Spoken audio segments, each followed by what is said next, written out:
Hello, everybody, and welcome back to another video on the Cycling Dane YouTube channel. Today, we'll be focusing on business. Yes, the news has broken, and Deceuninck, the Belgian multinational window manufacturer, has decided to back out of the Quick-Step project and join forces with the exciting Belgian pro-continental team, Alpecin-Fenix.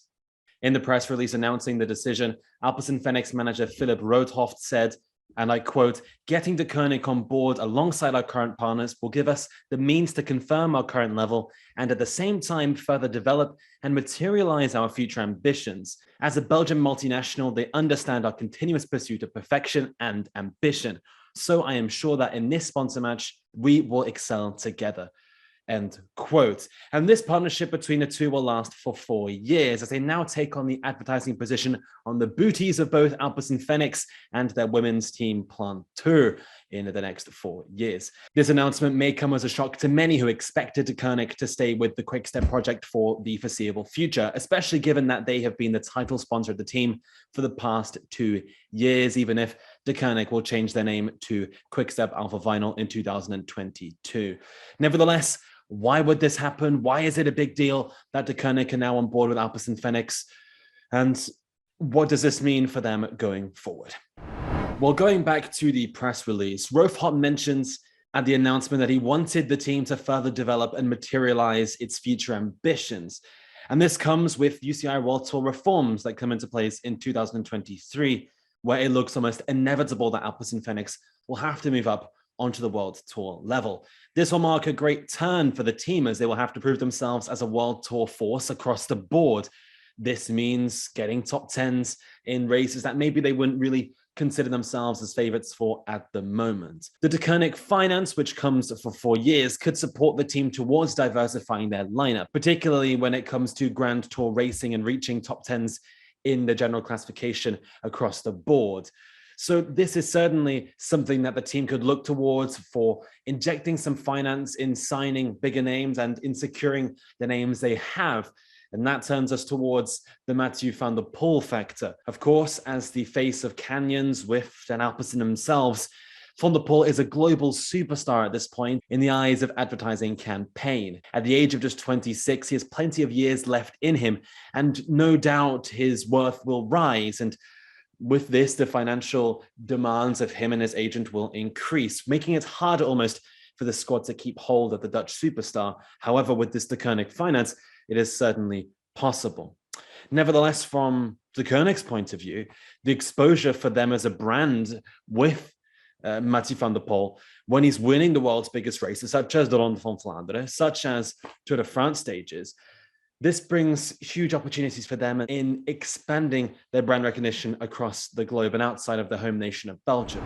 Now let's look towards another key factor in this decision, one that's a little bit more, let's say, political. This is the decision surrounding the women's team. And Alpecin-Fenix have made it clear that they wanted to push their women's team further.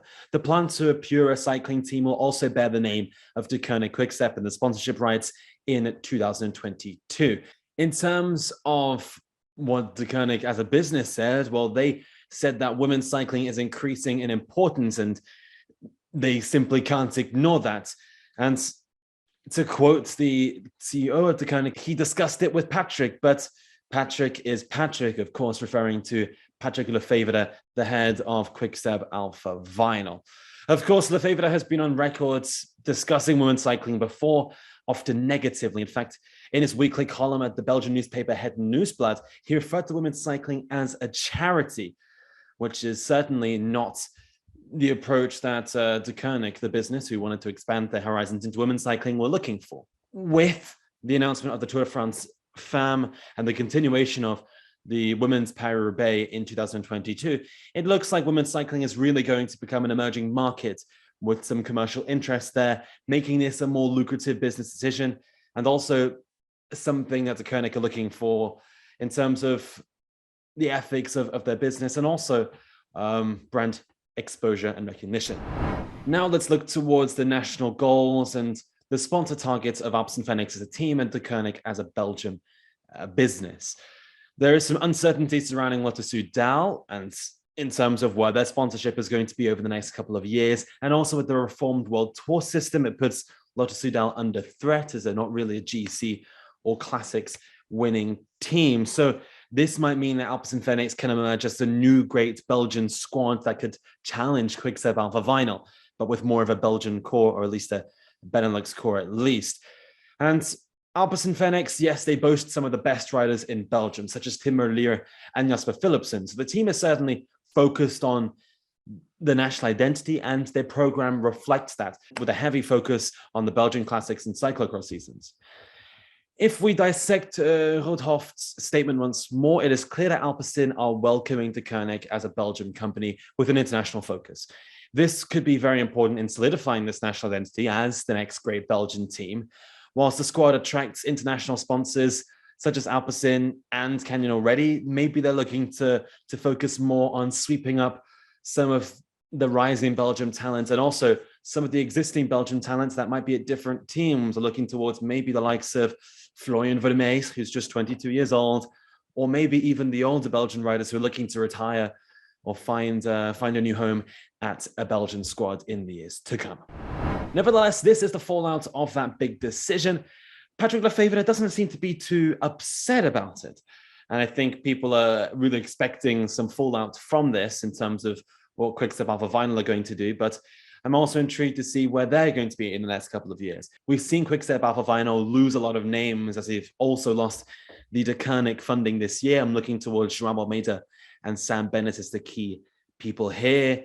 And it's going to be interesting to see what happens with Alpecin-Fenix as they receive a little bit more money going into next year.